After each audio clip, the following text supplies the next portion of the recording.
Ladies and gentlemen, welcome to another live recording of Should I Start a Podcast? If you're looking for the edited version of this show, you'll find it on Spotify, Apple Podcasts, and Google Play, all your favorite podcast players. My name is Ronsley, and today I have a legend in the house, one of those Mount Rushmore faces of podcasting that I talk about. He's one of them, and it's surprising that I haven't, interviewed him before.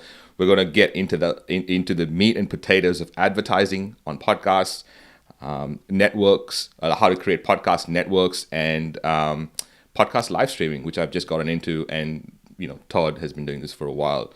We're going to cover a mistake that business owners make with their podcast, which is having bad time management and the podcast becoming this constant stream of deadlines and this idea that I don't have a time to make a podcast. I'm going to cover that, get Todd's thoughts on that. But if you're a business owner and have a podcast and have sort of a case study on how it has helped or hindered your business, I would love to hear from you. DM me.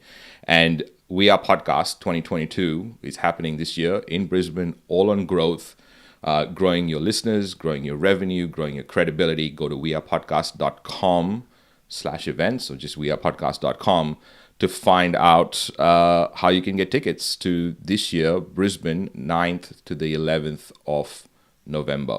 All right, let's get into the show. Today we have Todd Cochrane, who is probably has started podcasting way before a lot of us have. And a lot of people say, Ronsley, you've been here for over a decade. Yes, but there've been a lot of people who've been doing podcasting and holding the fort of podcasting way before I came into the picture. And because of their work has allowed a lot of people like myself, Pat Flynn, John Lee Dumas, and all the others that sort of come afterwards to build from there. So today we have Todd Cochrane in the house, who is the CEO of Blubrry, and I've been using Blubrry from the very beginning. So Todd, welcome to the show. Thank you so much for being here and for doing this, for doing the work for all these years. How much has podcast changed since you started? Oh my goodness. And thanks for having me on the show. And it's great to be here.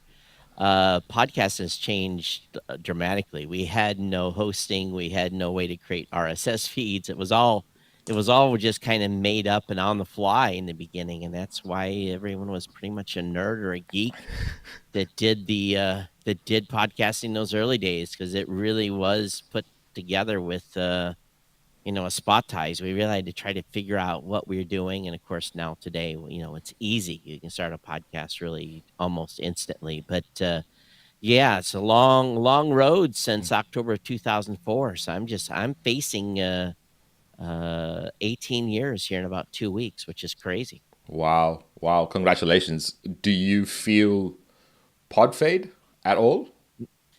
No, I don't, and that's kind of one of those things. The show I started out with, Geek News Central, has got 1,600 plus episodes in it. And I keep telling my audience, whenever it no longer is fun, I'll quit. And so far it's still fun.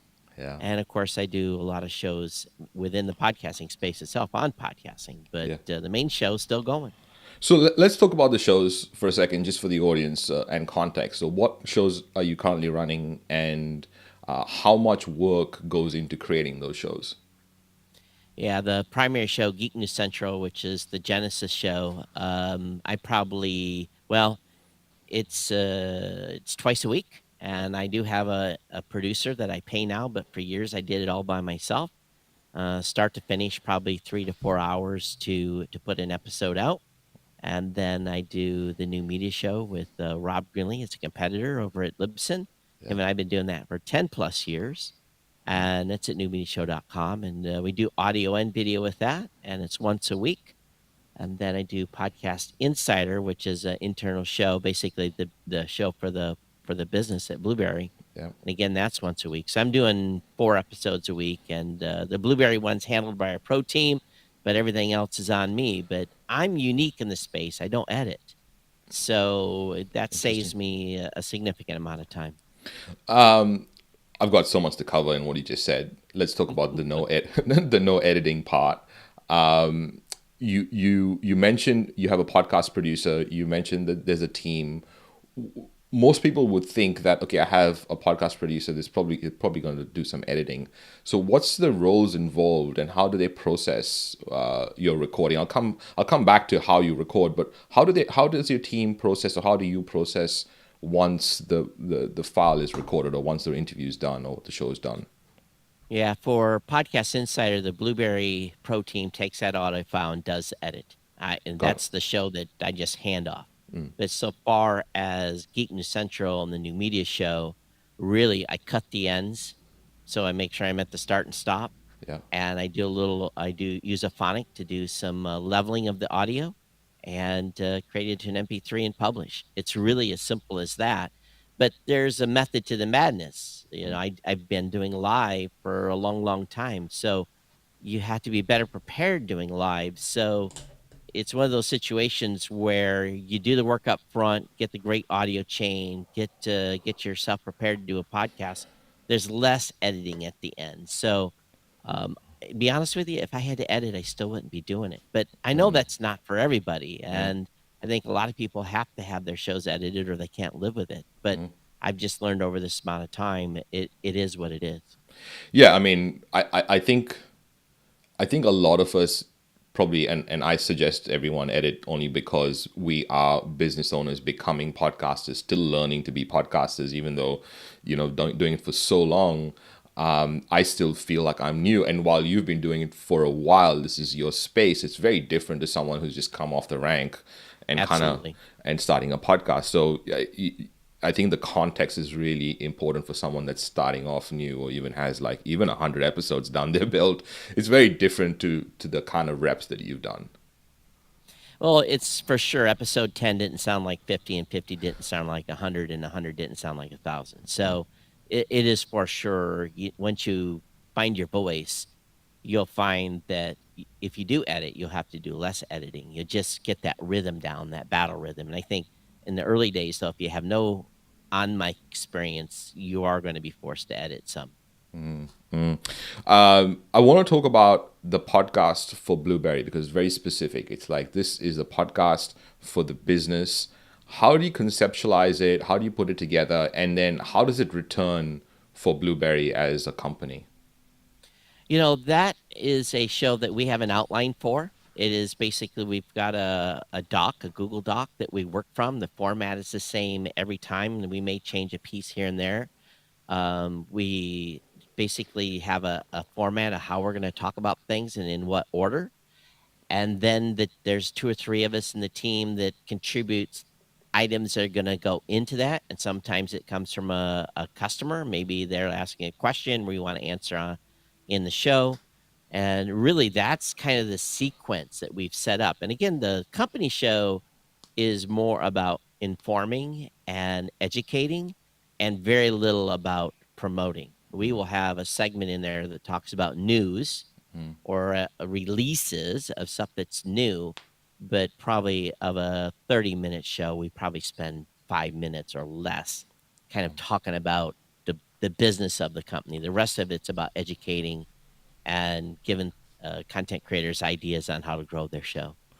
Sure, but then I mean, because it's the Blubrry show and because it is for the business, it must do something for the awareness, the credibility.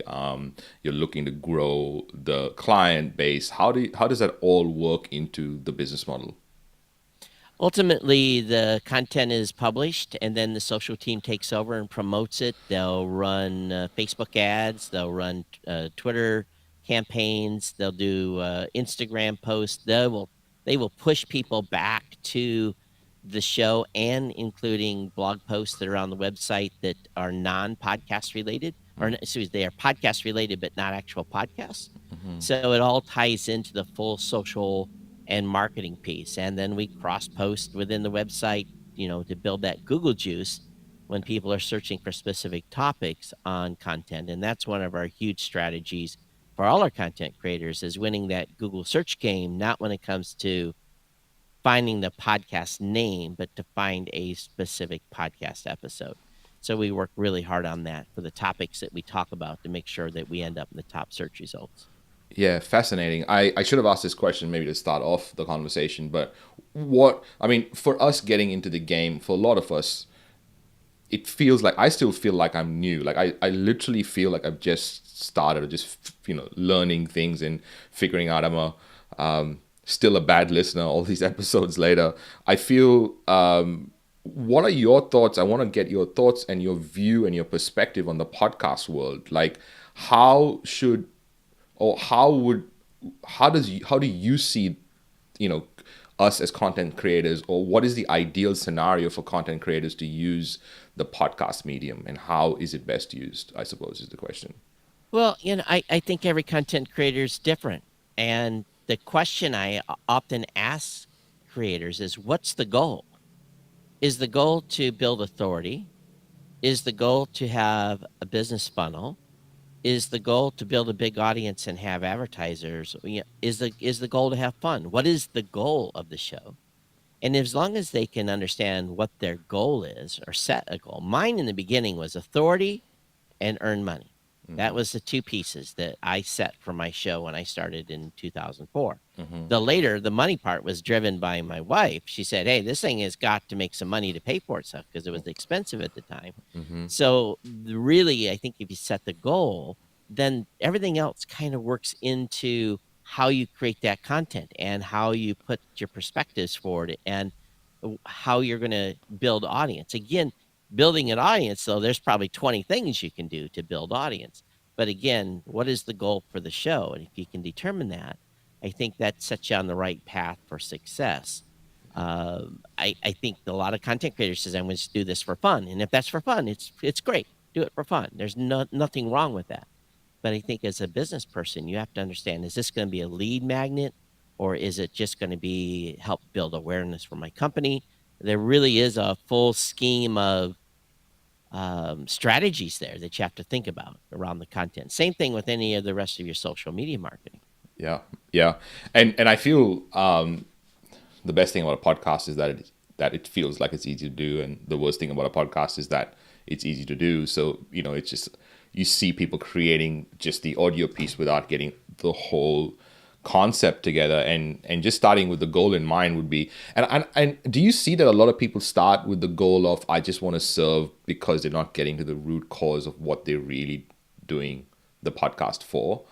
Oh, I don't think so. I talk to a lot of content creators and do a lot of interviews, and I ask, what was your genesis moment? Why did you decide to do the show? And if and from that comes usually a story of, I try to reach people, I'm trying to help, or I'm trying to, build my business. The genesis moment for the show often tells me what the goal was in the beginning.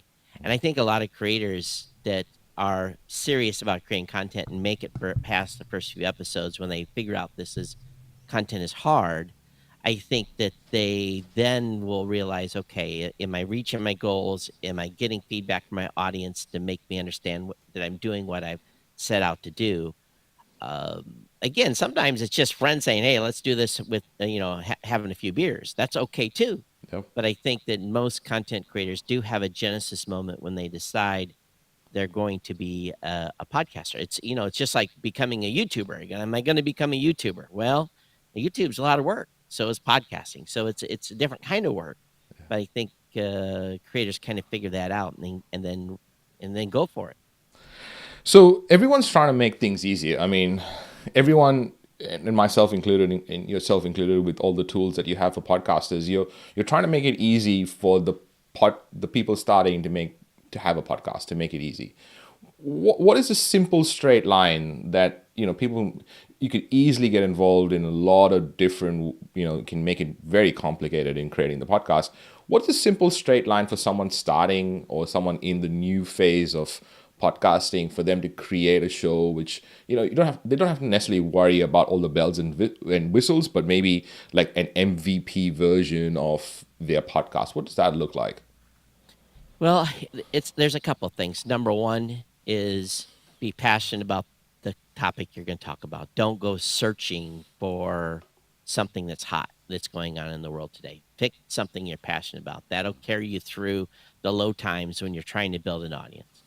Number two, and I've said this for many, many, many years, if you're going to build something, build it on your brand, build it on your .com. So I really feel having your own .com that even if that .com redirects to your host landing page, at least you have something to tell your audience, here's where my website exists.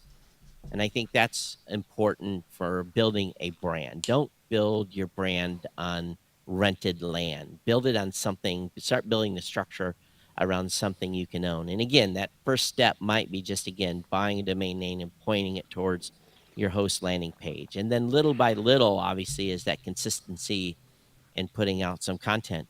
But in the end, what it really boils down to is getting to the point to hit record. A lot of folks do all this planning and they never hit record. So I often say, if you're hot on an idea and about something, go ahead and hit record and then figure it out. Because recording is probably the piece where most people fail.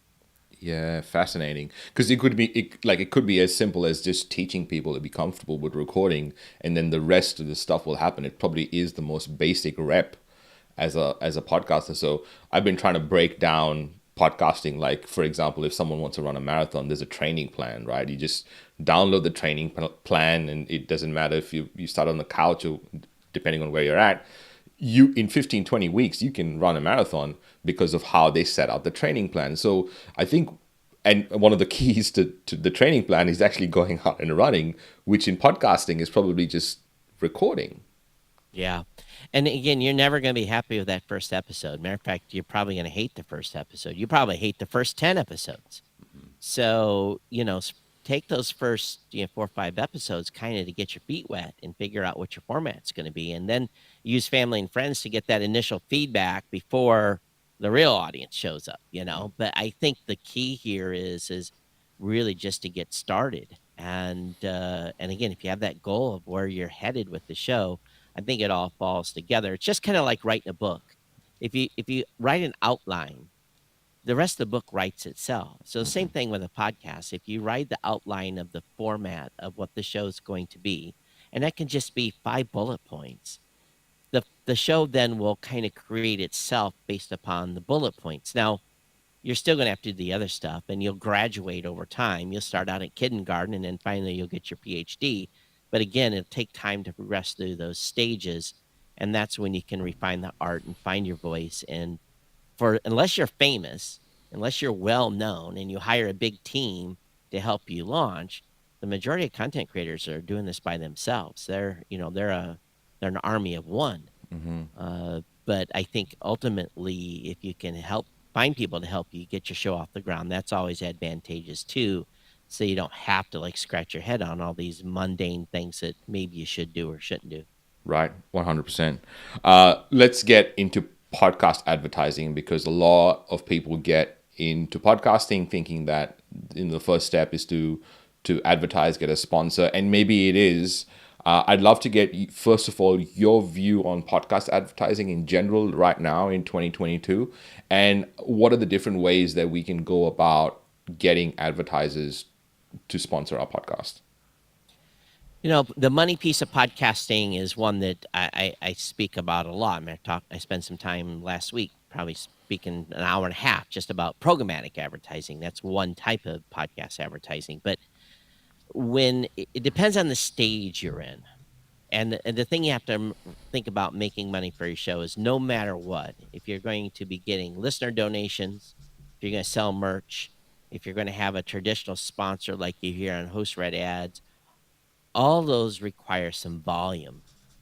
And the only way volume meaning volume of listeners, the only way you avoid that is if you have a super, super tight niche, very high value audience with a small number of people, like a neurosurgeon. Let's say a neurosurgeon's talking about neurosurgery. He's going to have neurosurgeons listen to the show. That's a very tight audience, very valuable. So if your content meets that need, you can monetize much, much earlier. But the majority of shows today are really struggling to find advertising until they get bigger. So I think that what I've struggled with for many years is getting the advertisers you hear on Joe Rogan and all these other places to be advertising in smaller shows, which often have more intimate audiences. Well, those advertisers are not coming to the smaller shows. We've done everything we can to make that happen. So what I've really focused on personally, and I know other companies are doing this too, is we're introducing programmatic advertising to basically allow any podcaster at any point to say, yes, I'm ready. Let's go ahead and turn it on. Now it's purely a volume play again. Uh, Depending how many listens you have of your show will depend on the size of your check. But I think the key for us was to say, I'd rather have someone get take your partner to dinner money in the beginning to at least have something to say, hey, the show made $50 or 100 or whatever it made, and maybe it pay the hosting bill, maybe pay a little production bill. And Tom Webster came up with this term. I call it the bridge. Programmatic is a bridge to get you to the point where your show's big enough where you can significant income from listener donations, do value for value, merch, and a real true host read where they're paying top dollar for that advertising. I think we all want to be rewarded for our work. I wanted to be. I spent a lot of blood, sweat, and tears into this thing, and I wanted the show to make money. Yeah. Ultimately, though, it does require you to build an audience. And so that is why podcast growth is the number one thing I talk about with customers on a daily basis is how do I grow my show? And that's a very big topic and a lot of things people can do. But I think ultimately when it comes to advertising, the space is growing. Yeah. There's more money coming in, but in order to get to that really good juicy money, you've got to build a significant audience unless you have super niche. Yeah. I think that is really kind of the key. Yeah. Yeah. I want to get into podcast growth. Before that, I would love for you to just touch and give us an overview of what programmatic advertising looks like, and how does someone think of that. So what does that mean, and what does that look like for someone that is, say, hosting on Blubrry, Libsyn, or any other of the other platforms? Yeah, programmatic is simply you flip a switch and you say which categories of which categories of ads you're willing to take. For our initial rollout, we excluded 7 or 8. We excluded liquor, gambling, CBD, some initial categories just to get out the gate. But ultimately, podcasters will be able to pick the categories that they want to exclude. And then you really have no other say in what's being run on your show. It could be a Microsoft ad one day, Geico the next. It could be a local car dealer if it's a geo targeted ad. It really runs the gambit. But the main thing is true programmatic advertising can change second by second, hour by hour, region by region. What someone will hear in Australia, they will not hear in California. That type of a mix. So, and with that, the CPMs are lower. We typically are seeing around $10 to $15 CPMs, and the CPM is basically the M is a mule, and long terms that means 1,000 listens. So, but I've told our content creators, hey, this could be 5 to 15. Again, depends on the time of the day, when the person's listened or downloaded the show, where they're at. There's lots of variables. But the goal is to be in the 10 to 15 range on programmatic. But the main thing is set it and forget it. Just keep on doing your show. It's dropped in as a pre-roll, meaning it comes before your content, 30 seconds before your content, 30 seconds after, nothing in the middle. At least with us, we're not doing any mid-rolls with programmatic. And you just wait for the check to arrive. And I think from that standpoint, the content creator can continue to focus on creating content. They don't have to worry about becoming good at doing a host read and being the point where they're ready to earn, an ad with HelloFresh or whatever company comes to them. Yeah. Yeah. So how does someone get involved? Well, where do they go? Where do they find out more about programmatic ads? You go to your hosting provider. With Blubrry, with us, as long as you're hosting with us, it's in the Make Money section. It's really that simple, turning it on. Yeah. Libsyn and others have their own. It's in their dashboards. And it would need to be integrated with your host to be able to do that. With us, anyone that's using our dashboard or using PowerPress and hosting with us with WordPress are able to participate. We hope to expand that in the near future as well. And by the way, I have to say I've been using Blubrry PowerPress from the very beginning, and all of my clients have been on Blubrry PowerPress, and I realize now, really crazily, after a decade of doing this, talking to you because you created it, why it means so much. Because you spoke about the second thing being your own space on the internet, right? The fact that you can have your own real estate, and I think Blubrry PowerPress is probably the tool, the plugin that allows someone with a website to make that, the podcast, make their podcast, give a podcast a place on the internet. And well done on that. Thank you for making that. It's definitely the easiest on the WordPress PowerPress combination, and basically you can power your own website with the plugin. Now, if you have a Squarespace account or Wix, don't worry, we can still cover you there as well, and it still covers the same function of having your own .com. So don't think you have to have a WordPress site. Most of the hosts will integrate with any type of .com per se, but it definitely makes it easy when you can just write your blog post, upload and publish right in your website, and you don't have to go anywhere else. It saves time and money. Right. And yeah, you want, and you have this like your RSS feed is built from your website, which is very different to it being from Libsyn or anywhere else. Huge fan of Blubrry PowerPress, I have to say. So I thank you for making it.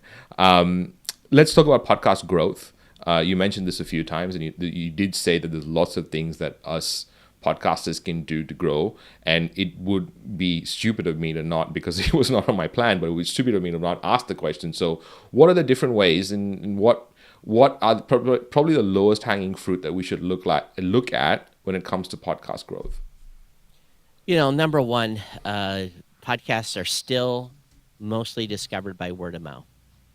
So by simply asking within your show to please tell your friends, family, people, the people that you think would love this show, tell them about the podcast. Number one, that's basic.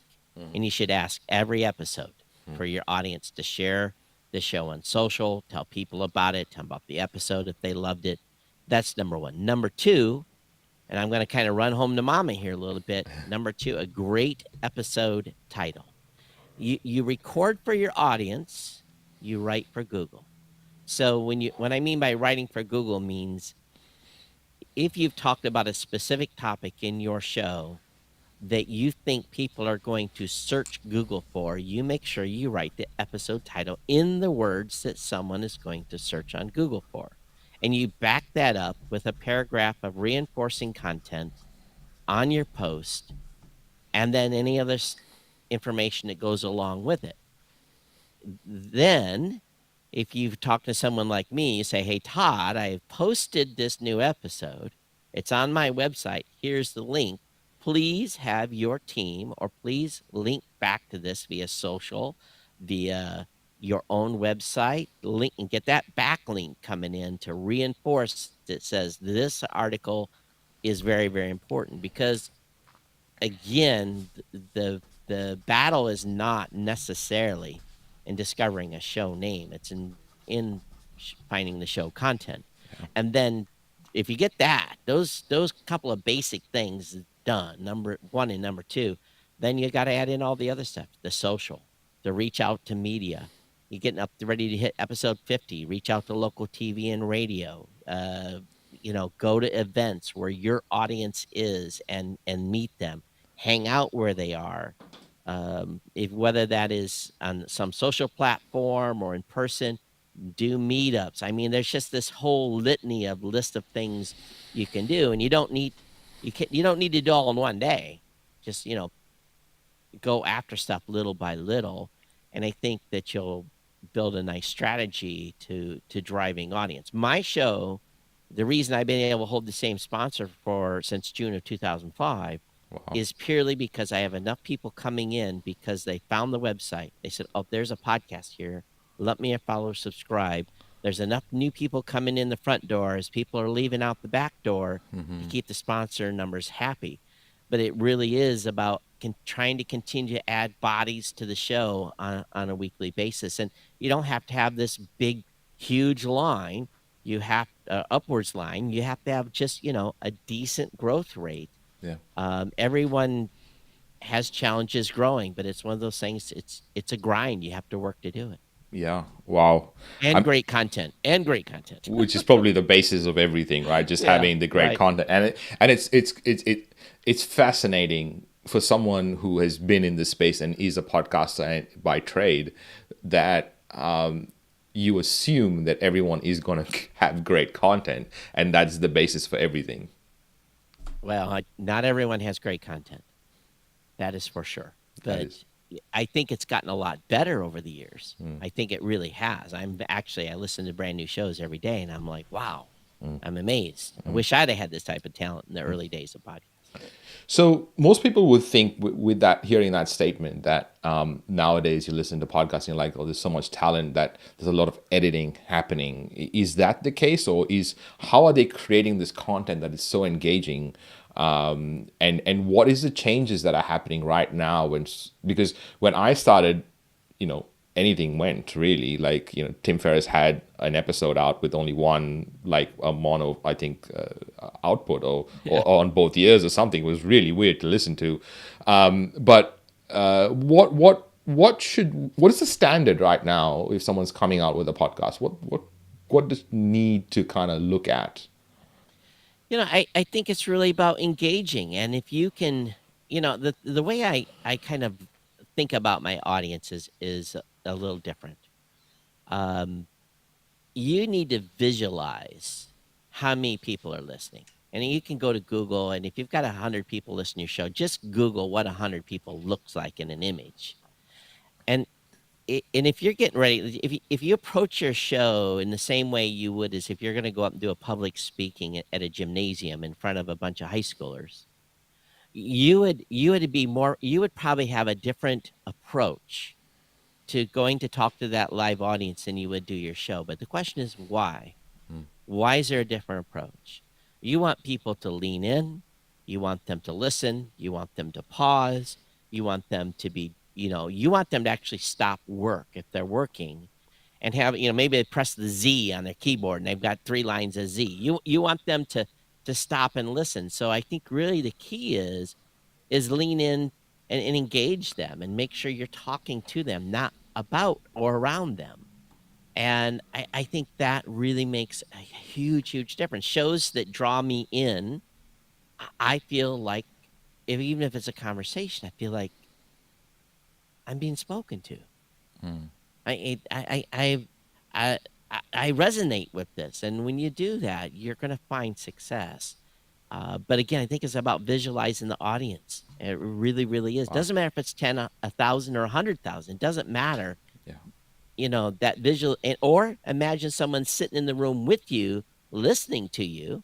Again, your perspective and how you present is going to be a little different. Yeah, the delivery is so vital, and I love that visualization aspect, because there used to be a time that I drove 3 hours to speak to 3 people I didn't know, and then after having a podcast, taking for granted 100 listeners, which we do all the time. So the perspective of what 100 people listening looks like is huge. Thank you for that.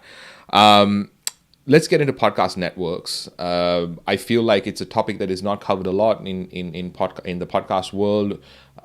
First of all, what is a podcast network for podcasters to wrap their heads around, and what are the advantages and disadvantages of being part of a podcast network?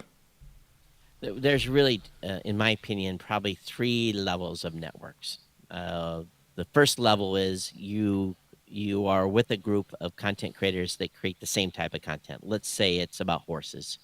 So you're part of a horse network, and each of you are, creating content about horses, and you're cross promoting each other, and you're trying to draw that specific genre of listeners to the network to be able to consume the shows. And that's something I did in the early days. I actually built a tech network, and we had all of us were cross promoting each other, horse trading audience a little bit, but at the same time, we're all rising together. And that is one type of network. Another type of network is simply a grouping of shows that are a variety of different types of content. And usually when you're in that type of network, there is some sort of representation going on. The network owner is bringing in ad deals for the entire group of content creators.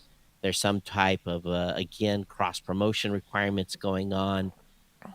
That is usually a little less focused of a network, but it's a network in name, but maybe it's not organized as tightly.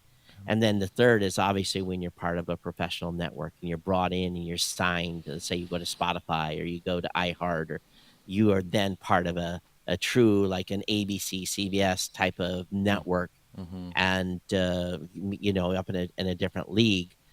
I think networks are good if you don't. Well, let me back this up.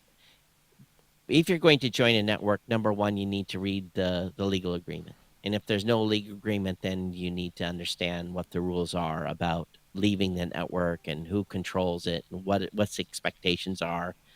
I think that really is the biggest piece, is to read that contract and say what you are obligated to do as being part of the network. Some networks make you move your hosting provider. Some networks make you move your website onto their.com. I don't ever necessarily recommend that. I think you should keep your website independent if things go sideways. And you need to make sure that no one ever has the ability to completely own your show. Maybe you're under contract for a year to create content for the network, but when they make you sign that type of a contract, usually there is a monetary reward that goes along with it.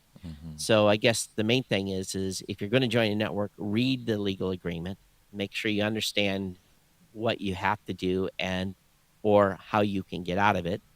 And make sure you like the people you're working with. I think that's another thing too. One of the things we did was part of the tech network in the early days. Brand safety was a huge issue, and we made sure all of the shows were family safe. The shows were not, if they used a 4-letter word, it could come up maybe once every 3 shows, but it wasn't like we wanted F-bombs being dropped every 30 seconds in the content. So we had some requirements on what the content had to contain, and also posting requirements, how often. So I think it really depends. But I think networks can be a good thing if you get connected with the right group, because especially if you're small and there's some big shows in that network that are truly cross-promoting all the shows. That's another thing too. Make sure the big shows are promoting the small shows and vice versa, not just the small shows promoting the big shows. Then I think you'll probably find great success in growing your show within a network. I think networks are fantastic. I think you have to find, though, the right one that meets your particular needs as a podcaster. Sure. That's phenomenal. I love how you covered the whole gambit of podcast networks, and it allows gives us enough information to figure out whether we want to go deeper into that world. I'm just going to cover a mistake and come back to you and get your thoughts on the mistake. But ladies and gentlemen, if you want, we've compiled a whole list, and if you're a business owner and have a podcast and want to avoid these simple mistakes that we make, just go to mistakes.wearepodcast.com and download it, the top 10 mistakes and how to avoid them. So go get that. But this is an extensive list that we have. So number 55 today is having bad time management that makes having a podcast a constant stream of deadlines. And the reason this is here is because a lot of us kind of feel, once we get on the bandwagon of podcasting, that it becomes difficult to keep all the plates spinning, and primarily because we complicate things for ourselves, or we do not have simple things in place like a checklist, like templates, like a process map or a process sheet of a way of doing the task, and most importantly, batching. I think batching is probably the best thing you could potentially do when you have a podcast, is recording in a batch, editing in a batch, publishing in a batch, and also separating all these different things. But I hear a lot that, of course, podcasting is a lot of work, but how can you make it easy for someone that is starting out? And I'd love to sort of get Todd's thoughts on this, because when someone's starting a podcast, the first consideration, I suppose, that they do have is, will I actually have the time to do it? And sometimes, and probably this is what leads to pod fade with, there's a crazy stat of like 7 or less episodes of podcasts being out there. Like 2/3 of the podcasts, I think people start podcasts and after 7 episodes realize that it's a lot of work or they're not getting the results that they thought. So this is a mistake that I suppose the easiest way to fix is having a checklist so you don't have to rethink everything every time you're doing it. And the next thing is to have a certain way of doing things. And then the third is probably to batch it. But I'm keen to get Todd's thoughts on this. Todd, what sort of would help a podcaster feel like they are overwhelmed by the whole podcasting process, and how can they fix that? Oh, I think the first thing is make sure that if you have a partner, that you've had a discussion with that partner that you're going to be doing this, and this is going to be a time suck, and a lot the appropriate amount of time, and get that up front so that you don't run into relationship issues by spending 3 or 4 hours creating this content on a Saturday or on a Wednesday night or whenever you choose to do so. There has to be buy-in by that partner. That's what I always tell folks. And if you're single, then okay, what are you going to sacrifice? We're going to sacrifice bar time or club time, or what are we going to sacrifice to find time to do this content? So I think really getting it back to what you said is the time management piece, is being able to, okay, when am I going to do this? When am I going to lock it in? For years, I had nothing scheduled Mondays and Thursday nights. The first 5 years of my show, the only episode I missed for 5 years was a couple when I lost my father.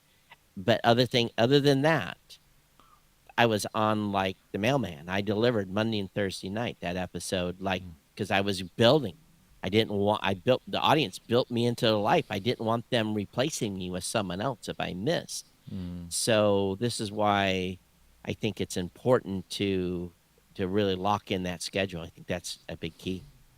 Yeah, and I love that you mentioned that part of not wanting to lose the audience, because I don't think that first-time podcasters are thinking of that. For example, they're not thinking that their podcast needs to be part of the regular programming of their listener. And then once they lose that, it's so hard to get them back. Especially if you're new. Now, if you educate your audience and say, okay, listen, we're going to do 20 episodes and then I'm going to take a month off. Yeah. And you're projecting that, you have a better chance of not losing that audience, and they know what to expect. But I'm a big fan. If you're doing season 1 ends on Friday and season 2 begins the following Monday, at least for the first 2 years. And boy, content creators hate it when I tell them that. But when you're new and you're not Oprah or you're not a celebrity, you've got to put the content out, because people build you into their lives. Yeah. You got to do the reps. The reps are so important. Without the reps, they don't it doesn't turn out. That's right. Let's talk about podcast live streaming. It's crazy because I've done so many interviews, and I've done the interviews always in this silo of Zoom or Squadcast or Riverside or whatever platform, Skype at one time. Used to be a thing. That's crazy. Sure. And then I started doing them, online first, and then I very clearly remember doing my first in-person interview. Very different, and I couldn't look at the screen. I was like trying to make eye contact. It was very different to doing this interview that I always had practice doing. And by that time, I'd done like 70 interviews online, and so that was very different. And then the biggest change I've had was in 2020 when I joined Clubhouse and started to do live audio rooms, which was fascinating because there was a group to moderate, and there was a group of experts, and there was a group of people asking questions, and there was like only one talking stick, one microphone. Fascinating. Loved the learning curve and loved learning that process. So taking all of that into my live streaming now, and rather than record in a silo, recording in this fashion that people would not know, right? People potentially would have not known that I've interviewed Todd until January, as opposed to now everyone's like, oh, you interviewed Todd, it's going to come out in January. So different. Let's talk about when you started live streaming. What was the thought around it? How are you doing it now? Has it changed? And what is the intent? Like, how do you start your live stream? What are you thinking about when you're doing it? Yeah, so I think I've been streaming now for 12 years. Wow. And yeah, in the early days, it was Ustream, and we had Blip, and there was, some solo. It was like iJustine. It was just, there was kind of some weird stuff in the early days. And there was one reason I did it, and it was because I was recording my show at 8 o'clock at night in Hawaii, 2 o'clock on the East Coast, 11 o'clock Pacific, and I was bored. I was doing a solo show, and I wanted some company. So I figured if I do a live stream, there's going to be someone in the chat room that's either going to be harassing me or commenting or something. So that was my real original idea of starting to do live. But from that, I learned some very valuable lessons. Number one, I became a much, much better content creator, much better, because live, you don't get a second chance. It's you can edit it later, but it's harder to edit, especially if you're going to put it out as a video podcast like I was, because I had it still exists as a true video podcast. But you become a better podcaster from a being prepared standpoint. Number two is doing a solo show live is a lot different than doing what we're doing right now, because you can go back and forth, you can switch views. For me as a solo, I had 3-4 cameras, I was changing views, but still, why would they watch me? Well, 30% did and still do. 70% like to listen, 30% like to watch, and not all like to watch live. Some like to watch on demand. So in those early days, it was just one destination. As we've moved forward and the tools have gotten better, I use a service called Wowza. I restream. There's another company called Restream.io. Yep. There's lots of companies out there now that are taking a single stream and they will distribute it to everywhere. So now I'm on Twitch. I'm on Twitter. Matter of fact, I don't think I'm supposed to be on the Twitch at the same time as YouTube, but shh, don't tell anybody. So I'm on Twitch, Twitter, Facebook, and YouTube Live. Yeah. So I think I'm 5-6 destinations, a couple of different channels. And really what it was again, at that point, was again trying to build awareness, having fun doing the live, getting a little interaction. But ultimately, in the end, when the live went down, just like you, I post-processed the audio and video and put them up as a podcast, and they're released for that other rest of the audience that wants to consume it on demand. I think it's been fantastic. Now, I do not have a successful YouTube channel. I have 3,000 subs, something like that over there. Yep. Get 20, 30 views on YouTube. Yep. I get maybe 300-400 views on Twitter, maybe 100 on Facebook, handful on Twitch. So, but the key is, again, it's about discovery, about people watching the show. For me, it was about the interaction and interactivity. That was really the primary reason for doing live. And I think live today is going to be an integral part of creating podcasts. I think it's you get 3-4 people together, and let's say everyone takes a little time and makes their background look good. Yeah. And not necessarily sitting in their kitchen, which is okay too if you got a cooking show. But as long as it's something interesting and some activity, I think people are going to have a lot of fun with it. And the tool, and you have no idea how much money I spent. I spent a lot of money to stream in those early days. Now with software like OBS, and you can stream on Zoom or StreamYard, it's very inexpensive to stream now. And very easy as well. Like, it's become Easy. very, very easy. I mean, OBS it requires a level of tech. It used to. Even OBS is becoming more user friendly. So there's a lot of changes. But StreamYard and other, a lot of people are even streaming on Zoom, and I don't necessarily recommend streaming on Zoom, but some folks do. You've got the ability with Riverside to do stream. I mean, it's just there's a lot of options out there. I think you're using Ecamm, lots of different ways to stream. Yeah, I'm using Ecamm and through Restream. So Restream Yep. allows the guests to add their channels, which is the huge advantage of this. And not only that, I'm adding all my channels, and it allows the guests to do so as well, which is this really cool way of socializing the Sure. content. I want to wrap this up and kind of like ask you some of the tips and tricks that you might have for us podcasters in 2022. Like what should we be knowing about? What are the things that we can take advantage of because you're in the space and you live and breathe the space? It's a great time to be a content creator, and here's why. The number of episodes being created by content creators right now every 30 days is down by 25% since April. Since the pandemic is over, the amount of content being created has decreased because people are back to baseball games, football, life, gymnastics. So there's not as much content being created. So there's probably 350 to 400,000 shows they're putting out a new episode uh, every month. So you've got less competition out there now to grow your show. And so you have less earballs to compete with. Kind of a Yeah. weird term. But and if you break that down by category, it's even fewer. So it's a great time to be a content creator, to be pushing the content and going.